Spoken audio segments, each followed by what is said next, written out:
আসসালামু আলাইকুম শিক্ষার্থীরা, তোমাদেরকে শিশির একাডেমিতে স্বাগতম। আজ আমি ষষ্ঠ শ্রেণীর বিজ্ঞান বইয়ের 91 পৃষ্ঠার ছক 1-এর সমাধান করব। নৌকার নাম হিসেবে বইতে দেওয়া আছে কলার ভেলা, কোষা নৌকা, বাইচের নৌকা, বজরা, সাম্পান। আর অপশন হিসেবে এগুলো দেওয়া আছে চড়েছি বা দেখেছি, দেখিনি তবে নাম শুনেছি, আজকে নতুন জানলাম, নৌকাটি কোন কাজে ব্যবহৃত হয় ও কেন। কলার ভেলা চড়েছি, কম বেশি আমরা সবাই কলার ভেলাতে চড়েছি। নৌকাটি কোন কাজে ব্যবহৃত হয় ও কেন? পানিতে ভেসে থাকার জন্য কলার ভেলা ব্যবহার করা হয়। কোষা নৌকা, কোষা নৌকাতে চড়েছি, মানুষ পরিবহনে ও পারাপারে ব্যবহৃত হয় কোষা নৌকা। বাইচের নৌকা, দেখিনি তবে নাম শুনেছি, নৌকা বাইচ প্রতিযোগিতার উদ্দেশ্যে বাইচের নৌকা ব্যবহার করা হয়।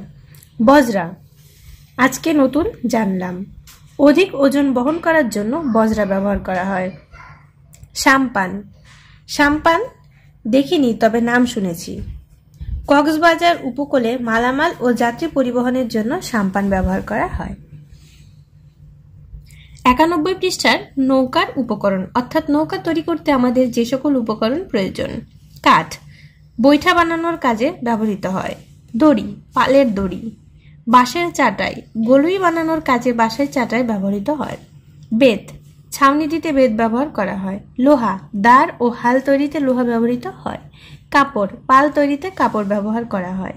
বাঁশ, সামগ্রিকভাবেই নৌকার মধ্যে রয়েছে বাঁশের নানা প্রকার ব্যবহার। আলকাতরা,